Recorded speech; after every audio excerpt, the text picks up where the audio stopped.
Sebelumnya udah nampak, Dak? Udah, Jer.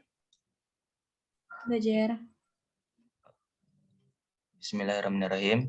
Assalamualaikum warahmatullahi wabarakatuh. Sebelumnya terima kasih banyak pada dosen pengampu ya, Bu Rahayu Suseno STP MSI atas memberikan waktunya kepada saya untuk memaparkan tugas saya yang berjudul pengaruh gula aren dan jahe putih terhadap karakteristik organoleptik minuman probiotik dari kuliner nanas madu ya. Baiklah, kita mulai saja.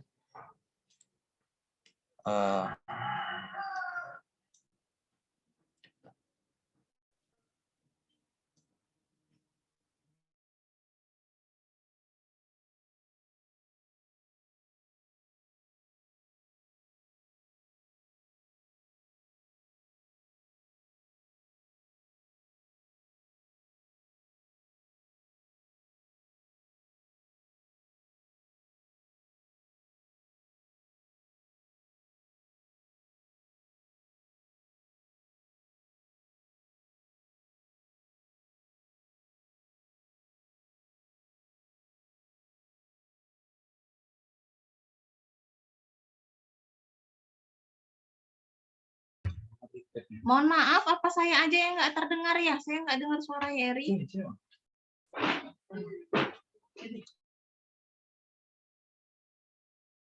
Kayaknya laptop saya lagi nge-lag ini. Mohon maaf, boleh ada yang bicara biar saya bisa dengar? Dengar, Bu. Dengar, Bu. Oke. Yeri, suaranya saya tadi nggak dengar soalnya. Oke, kita ulang aja, Bu, nggak apa-apa. Ya, silakan ulang lagi ya. Oke, Bu. Sebelumnya, Bu, terima kasih banyak karena sudah memberikan kesempatan kepada saya untuk memaparkan tugas ini. Tugas ini berjudul tentang pengaruh gula aren dan jahe putih terhadap karakteristik organoleptik minuman probiotik dari kulit nanas madu. Nah, di sini ada latar belakang dari pembuatan proposal ini. Nanas merupakan tumbuhan yang termasuk dalam famili bromeliad. Nanas memang banyak disukai oleh masyarakat lokal maupun non-lokal. Akan tetapi sedikit orang yang mengetahui manfaat dari tanaman tersebut. Bagian nanas yang bersifat buangan seperti kulit dan bagian lainnya hanya menjadi limbah yang dapat merusak lingkungan. Limbah dari pengolahan buah nanas madu selama ini yang berupa kulit nanas hanya dibuang begitu saja dan kurang dimanfaatkan atau diolah. Padahal dari kulit nanas madu dapat dibuat produk olahan yang bernilai ekonomis. Nah, limbah kulit nanas madu itu mencapai 34,61% dari berat nanas utuh dan mengandung kadar karbohidrat sekitar 10,54%. Sedangkan ekstrak kulit nanas mengandung kadar glukosa sebesar 17%. Dengan demikian, kulit nanas madu memiliki potensi untuk diolah menjadi minuman fermentasi laktat dikarenakan memiliki kadar karbohidrat gula yang tergolong tinggi. Tujuan dari penelitian ini yang pertama untuk mengetahui pengaruh ekstrak jahe putih dan gula aren terhadap karakteristik minuman probiotik dari kulit nanas madu. Kemudian yang kedua, mampu mengurangi limbah kulit nanas dengan memanfaatkan sebagai bahan pembuatan minuman probiotik. Kemudian ada manfaat penelitian dari meningkatkan nilai jual dari limbah pertanian. Kemudian yang kedua, memperkenalkan manfaat minuman. Kemudian ketiga, menciptakan minuman probiotik yang kaya akan antioksidan. Kemudian yang keempat, sebagai alternatif dalam meningkatkan daya tahan tubuh.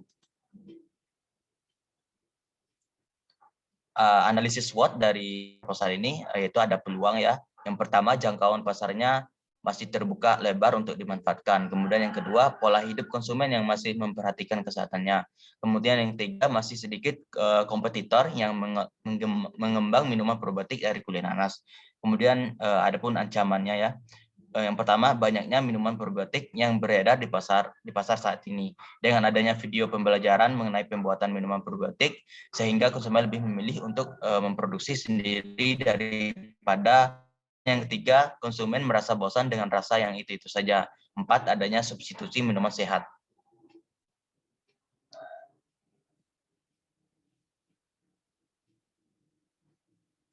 Maaf, agak terlampaui. Yang pertama itu ada kekuatan. Minuman probiotik kulit nanas madu merupakan minuman probiotik yang mengandung bakteri yang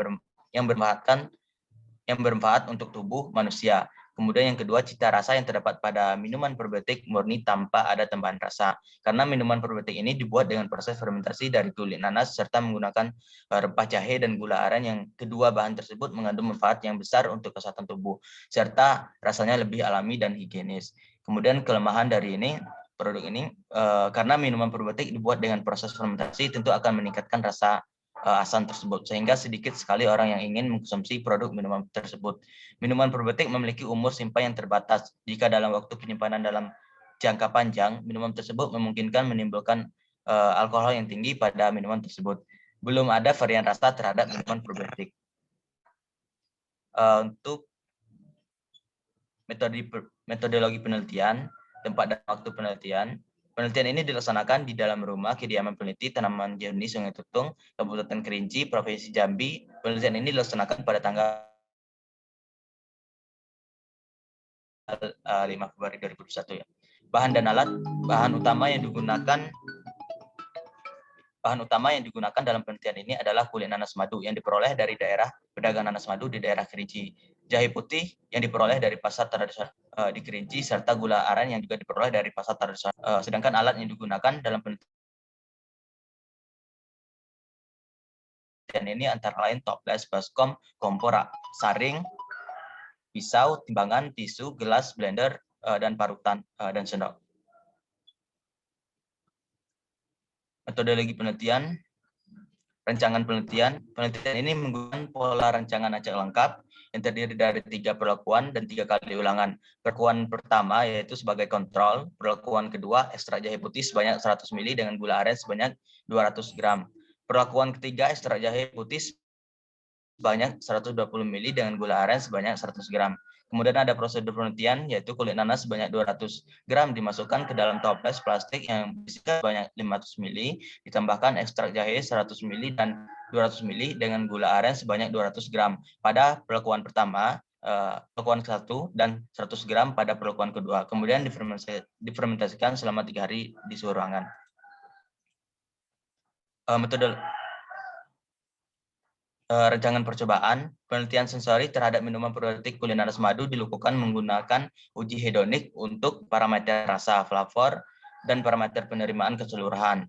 Ini menurut Nuraini dan Nawansih 2006. Sampel yang diuji diberi kode berupa 3 angka, lalu secara acak dihadapkan kepada ini bukan 10 orang penulis ya, akan tetapi 5 orang penulis untuk uji scoring, dan disajikan kepada 5 orang juga ya penulis semi terlatih untuk uji hedonik sebelum uji sensori. Sampel dilakukan fermentasi selama 3 hari untuk dapat menghasilkan minuman probiotik yang maksimal. Kriteria penilaian sensori adalah 1 sangat tidak disukai, 2 sangat disukai, 3 agak disukai, 4 disukai, dan 5 sangat disukai. Pembuatan ekstrak jahe. Pembuatan ekstrak jahe dimulai dari pembersih rimpang jahe dari tanah dan kotoran yang melekat. Kulit jahe dikupas, jahe dipotong kecil, ditimbang 400 gram dan diekstrak. Proses penghalusan jahe menggunakan parut. Setelah hancur jahe disaring menggunakan saring hingga didapat ekstrak jahe. Pembuatan probiotik kulit nanas sebanyak 200 gram yang sudah dibersihkan, dimasukkan ke dalam toples plastik yang berisikan air sebanyak 500 ml, ditambahkan ekstrak jahe 100 ml dan 200 ml dengan gula aren sebanyak 200 gram pada perlakuan pertama dan 100 gram pada perlakuan kedua. Kemudian difermentasi selama 3 hari di suhu ruangan. Parameter yang dimati pengujian ini bersifat organoleptik, yaitu berupa warna, rasa, aroma, kekentalan, dan uji hedonik. Dalam proses uji warna digunakan aplikasi Photoshop mengetahui nilai LAB-nya. Di sini dapat kita lihat tabel hasil uji organoleptik minuman probiotik, bahwasanya berdasarkan hasil uji hedonik dengan 5 penulis terlatih, perlakuan yang paling disukai yaitu pada perlakuan kedua ya, dengan penambahan ekstrak jahe dengan sebesar 100 ml. Ini dapat kita lihat bahwasanya ada hasil analisis warna A dan B untuk perlakuan pertama atau kontrolnya, yaitu terdapat kode berwarna heksademisal adalah gelap bayangan dari merah dalam model warna RGB. Kodenya di sini dapat dilihat terdiri dari 27,84% merah, 18,43% hijau, dan 17,25% biru di ruang warna HSL itu. Nah, ini kodenya juga dapat kita lihat di sini. Kemudian memiliki hue 7 derajat gitu, 23%, saturasi dan 23% penerangan. Warna ini memiliki panjang global sekitar 600,22 nanometer ya.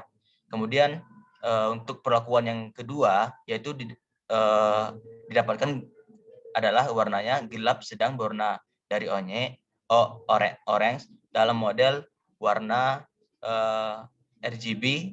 Kodenya dapat kita lihat di sini terdiri dari 48,63% merah, 25,88% hijau, dan 11,37% biru. Di ruang warna HSL, ini kodenya juga dapat kita lihat 7J421D, memiliki hue 23 derajat. Kemudian 62% saturasi dan 30% penerangan. Warna ini memiliki panjang gelombang sekitar 590,45 nanometer. Kemudian yang hasil dari uji yang perlakuan ketiga yaitu kode warna heksadesimal, yaitu kodenya 794B32 adalah gelap sedang, bayangan dari orange. Dalam model warna RGB 794B32 terdiri dari 47,45% merah, 29,41% hijau, dan 19,61% biru. Di ruang warna HSL, kodenya 794B32, memiliki hue 21 derajat, 42% saturasi, dan 34% penerangan. Warna ini memiliki panjang gelombang sekitar 589,48 nanometer. Untuk perlakuan yang ketiga dan yang kedua ini tidak jauh beda, agak sedikit sama gitu. Di sini analisis ekonominya, yaitu dapat kita lihat bahan-bahan yang digunakan itu berjumlah untuk hasil subtotalnya itu Rp230 ya. Ini untuk perhitungan total pengeluarannya dapat terlihat yang dikeluarkan dalam satu kali produksi adalah sebesar 230 dengan satu kali produksi menghasilkan 30 botol. Satu botol minuman seharga dijualnya seharga 15.000 dengan satu kali produksi sebanyak 30 botol, maka diperoleh keuntungan di sini, yaitu hasil penjualan modal. Hasil penjualan dikurangi dengan modal awal, yaitu dapat dengan 220.000. Untuk biaya variabel di sini dapat terlihat bahwa modal pengeluaran dibagi dengan jumlah produk, yaitu dapat hasil 7.666. Kemudian BEP atau break even point-nya adalah titik di mana pendapatan sama dengan modal yang dikeluarkan tidak terjadi. Di sini dapat terlihat bahwa untuk menghasilkan break even point-nya yaitu margin kontribusinya 230 dikurangi break even point 230, 15.000 dikurang dengan 766 rupiah gitu. Jadi didapat hasil 7.334. Untuk kesimpulannya, dari hasil yang telah didapatkan dalam proses penelitian mengenai pengaruh konsentrasi jahe dengan penambahan gula aren yang berbeda, dapat disimpulkan bahwa minuman probiotik yang paling disukai oleh panelis terdapat pada perlakuan P2 dan P3, yang mana perlakuan tersebut mendapat respon atau nilai yang baik ketika uji organoleptik dengan menggunakan ekstrak jahe 100 ml dan 120 ml. Dapat diterima oleh panelis, namun berbeda dengan perlakuan pertama yang mana perlakuannya tanpa ada tambahan ekstrak. Secara keseluruhan, perlakuan P pertama tidak disukai oleh panelis. Terima kasih.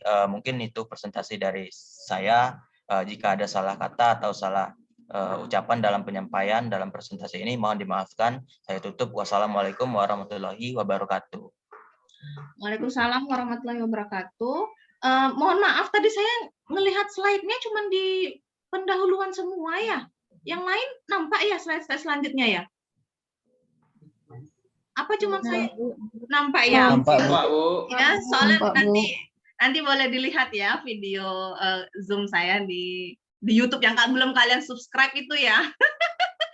Nah, tadi tuh yang di layar saya cuma terlihat di bab 1 doang gitu ya. Untuk next time ya, Yeri kalau presentasi itu jangan banyak kalimat seperti tadi ya. Walaupun secara keseluruhan presentasinya sudah baik vokalnya ya. Nah, satu lagi ini sama kasusnya sama Pandre ya. Jadi mohon hubungi Ibu Silvi. Sudah saya hubungi Bu Silvinya, sudah bersedia. Saya nunggu kata Bu Silvinya, nunggu mahasiswanya ngubungin saya. Ya, Pandre udah jadi ngubungin Ibu Silvinya, Pandre? Sebelumnya, para Sudah, tentara Bu. yang mengejar Apa mereka jawab beliau? Boleh? Halal? berpisah Belum dengan dibalas, Udi, Bu. karena Oh, Udi belum akan dibalas ya. Yeri hubungin juga beliau ya. Nanti kita cek lagi ya. Ya, siap, Bu. Maksudnya siap, Bu. kalau masalah nilai pasti saya beri. Setidaknya ini untuk informasi kita ke depannya untuk kita membuat produk. Untuk ngecek kehalalannya sebenarnya tahap selanjutnya itu selain itu tadi kita harus uji alkohol memang ya. Uji alkohol biasanya kalau di atas 0,5% udah pasti nggak halal seperti itu kan ya. Nah, cuman tadi itu hadisnya tadi itu dia bilang jus buah ya, sari buah yang didiamkan lebih dari 3 hari itu menjadi keras. Nah, itu hadisnya ya. Nah, jadi makanya berdasarkan itu, beranjak dari situ timbullah keraguan terhadap produk kalian yang kalian buat ini. Ya, itu saja komentar dari saya. Silakan selanjutnya tadi siapa? Iya, silakan saya.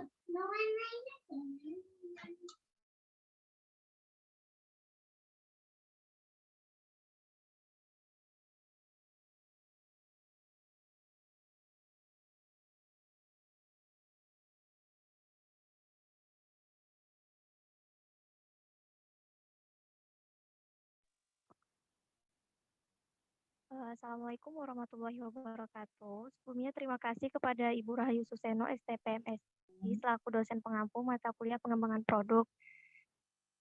Perkenalkan, nama saya Indowela, NIM J1A118014, kelas R002. Di sini saya ingin mempresentasikan yang berjudul Pengaruh konsentrasi madu pada pembuatan minuman fungsional daun jeruju atau Acanthus deliciosus. Adapun outline Mohon yang akan maaf, saya bahas yang lain sudah terlihat slide-nya, saya belum. Kayaknya laptop saya. Belum, Bu. Oh, Sudah, belum Bu. ya? Ada yang sudah, ada yang belum. Coba ulangin lagi dong saya. Ini tapi Indah ya yang share screen-nya ya? Tolong Indah diulangin. Iya, Bu, soalnya Iya, nggak apa-apa. Tolong diulang aja. Oke, dah silakan. Internet saya nggak stabil nih. Your internet unstable. Ya, silakan ulangin lagi. Indowela belum muncul, Bu. Tapi nggak mau loh tampil di layar saya. Ya sudahlah, nggak apa-apa. Mau ya lah tampil di layar kalian ya? Mau ya. Sinyalnya ya udah nggak apa-apa deh, mau muncul nggak muncul. Indowelanya keluar ya? Hilang sinyal? Enggak, Bu. Iya, Bu, sinyalnya lagi bermasalah. Iya, nggak apa-apa. Next orang aja, silakan. Next-nya tadi siapa? Saya, Bu. Iya, silakan saya. Iya, Bu.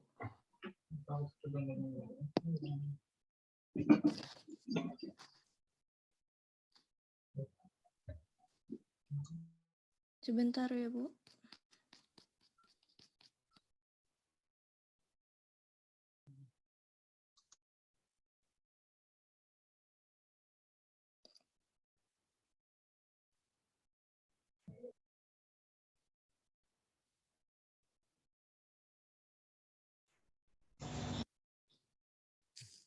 Ini tidak ada pula. Oke, next orang. Ada, Bu. Ya, tadi Alvira ya. Selanjutnya Putri Aulia. Silakan Putri. Kalau nggak bisa Sebentar, langsung. Bu. Ah. Ada gangguan. Oke, Aryo. Lanjut Aryo. Iya, Bu, tunggu sebentar, Ibu, sebentar. Oke. Ridwan. Oke, ini siapa nih?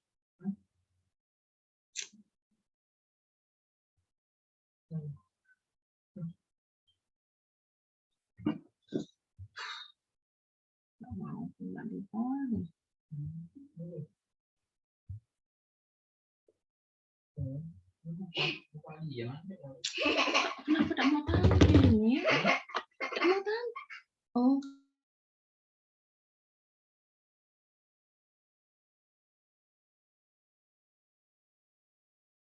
Mohon maaf Bu, apakah sebelumnya udah terlihat Bu?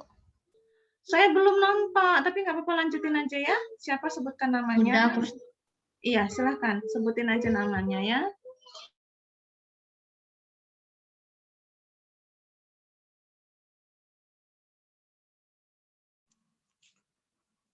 Oke. Selamat pagi dan salam sejahtera untuk kita semua. Sebelumnya, saya mengucapkan terima kasih kepada Ibu Rahayu Suseno, STP MSI, selaku dosen mata pengampu kuliah pengembangan produk. Sebelumnya, saya perkenalkan diri saya terlebih dahulu. Perkenalkan, nama saya Aryo Panrisi Tompul, NIM J1 A11882, kelas R002. Pada pagi hari ini, saya akan mempresentasikan, balik lagi bentar, Kusnul. Saya akan mempresentasikan hasil penelitian saya, pengaruh ekstrak labu madu, bitternut squash, terhadap kualitas pembuatan puding.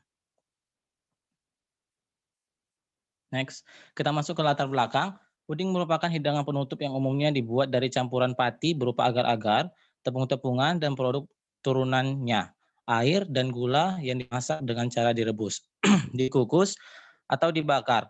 Labu madu atau cucurbita moschata merupakan komoditas tanaman hortikultural semusim dari keluarga Cucurbitaceae yang tumbuh merambat atau menjalar. Buah yang sudah tua biasanya dikonsumsi langsung setelah direbus atau dijadikan aneka olahan seperti kolak, puding labu, dan bolu labu. Next. Kita masuk ke tujuan penelitian. 1. Untuk mengetahui pengaruh konsentrasi ekstrak labu madu terhadap kualitas pembuatan puding. 2. Untuk mengetahui konsentrasi ekstrak labu madu yang tepat puding yang terbaik. Kita masuk ke manfaat penelitian. Manfaat dari penelitian untuk dapat memberikan informasi dan meningkatkan tingkat konsumsi labu dan khususnya mengetahui pengaruh ekstrak labu madu terhadap puding dari labu madu. Kita masuk ke hipotesis penelitian. Yang pertama, konsentrasi ekstrak labu madu berpengaruh terhadap kualitas puding dari labu madu. Yang kedua, mendapatkan ekstrak labu madu yang terbaik dan diaplikasikan dalam pembuatan puding. Next. Kita masuk ke tinjauan pustaka. Puding adalah sejenis makanan yang terbuat dari pati yang diolah dengan cara merebus, dikukus, atau dibakar sehingga menghasilkan gel yang tekstur lembut. Pati dalam hal ini dapat berupa agar-agar, tepung-tepungan, atau hasil olahan seperti roti, cake, dan lain-lainnya. Tanaman labu madu termasuk ke dalam familia Cucurbitaceae dengan kandungan nutrisi yang lengkap, diantaranya beta-karoten, provitamin, protein, karbohidrat, kalsium, fosfor, besi, serta beberapa vitamin, yaitu vitamin B dan vitamin C.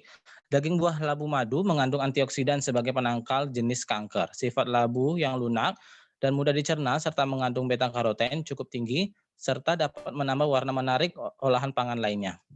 Next.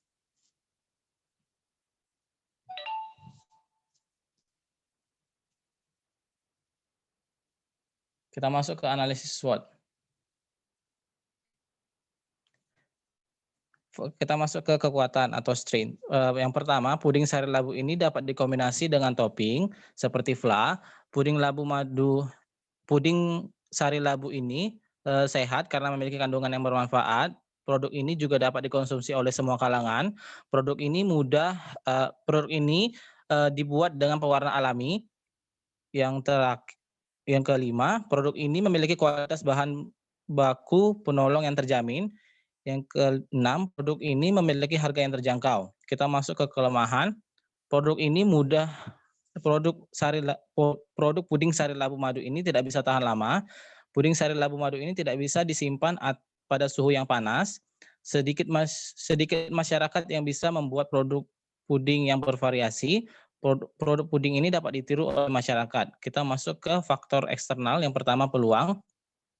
Puding ini bisa menarik perhatian konsumen dibandingkan puding biasa. Puding ini bisa ditemukan di toko-toko. Yang ketiga, puding ini bisa digunakan pada saat ada acara keluarga atau acara besar lainnya. Yang keempat, puding ini dibuat dengan pewarna alami. Selanjutnya kita masuk ke ancaman.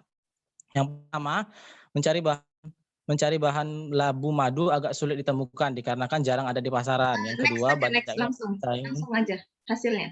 Oh, Kelamaan Oke, ya. next. Ya, Bu. Kita masuk ke metode penelitian. Oh, langsung ke hasil ya.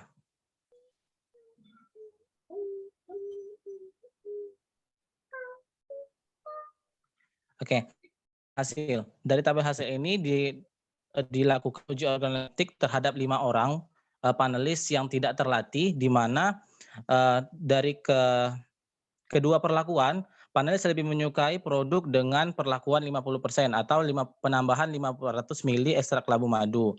Yang dua, kita didapatkan warna LAB warna, yaitu menggunakan color graph, di mana ada tingkat penurunan nilai kecerahan pada pada setiap tambahan ekstrak labu madu. Terus adanya peningkatan nilai A, bahan sari, dan juga ada peningkatan nilai B dengan penambahan labu madu, dikarenakan labu madu mengandung beta karoten ya, atau pewarna.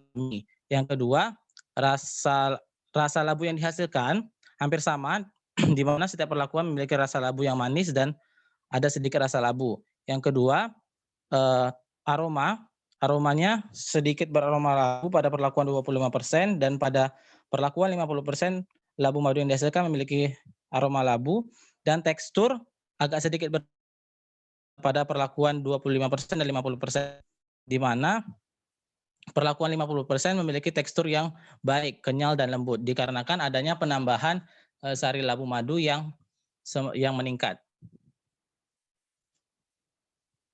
Next. Kita masuk ke analisis ekonomi. Pada tabel ini bahan-bahan dasar pembuatan puding sari labu madu yaitu sekitar 117.000. Next. Kita masuk ke tabel total pembiayaan peralatan atau suku beli. Next. Itu sebesar 1.225.000 dan total biaya peralatan pendukung per bulannya yaitu 45.750. Yang tabel berikutnya, total biaya modal awal keseluruhan produksi sebesar 4.312.750.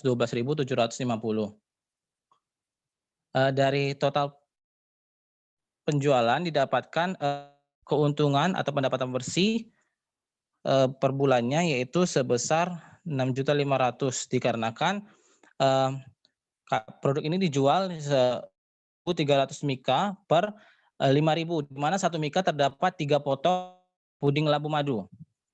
Next. Benefit and cost rasionya sebesar 2,13. Dari hasil ini ya, disimpulkan bahwa besar dari 1 bahwa produk ini dapat dijual dengan baik. Kemudian perhitungan keuntungannya, balik dulu ke sini, perhitungan yaitu ya, jumlah harga pokok produknya sebesar 118.000, laba kotornya 132.000, kemudian biaya penjualannya 1.500 yaitu biaya komunikasi dan biaya transportasi, laba bersih yang didapatkan sebesar 130.500. Langsung ke kesimpulannya. Oke. Kesimpulan yang dapat diambil, puding adalah sejenis makanan yang terbuat dari pati yang diolah dengan cara merebus, dikukus atau dibakar sehingga menghasilkan gel dengan tekstur yang lembut. Berdasarkan data yang didapat bahwa penambahan konsentrasi ekstrak labu madu yang berbeda-beda berpengaruh nyata terhadap warna puding sari labu madu dan juga berpengaruh nyata terhadap tekstur yang dihasilkan. Konsentrasi ekstrak labu madu yang baik atau yang menghasilkan puding labu yang baik berdasarkan uji organoleptik yaitu dengan perlakuan 50%, yaitu dengan penambahan 500 ml ekstrak sari madu. Itu yang dapat saya sampaikan. Sebelumnya saya ucapkan terima kasih. Mohon maaf apabila ada kesalahan kata. Saya kembalikan kepada Ibu Rahayu. Oke, terima kasih ya Aryo. Ini udah mau habis ya, 3 menit lagi. Nanti kita join lagi pakai link yang sama. Masukannya ya Aryo untuk yang lain juga, saat presentasi itu tidak perlu masukin tinjauan pustaka. ya, tujuan pustaka nggak usah, langsung ke bab 3 aja. Lalu untuk pembuatannya ini memang sari ya, bukan bubur ya, bukan bubur labunya ya. Berarti Iya, Bu, sarinya. labu mentah dihancurkan, diambil sarinya seperti itu. Iya, Bu, di blender baru disaring. Oke. Baiklah, itu saja. Kita tutup dulu. Yang ini silakan join lagi link yang sama. Oke, terima kasih.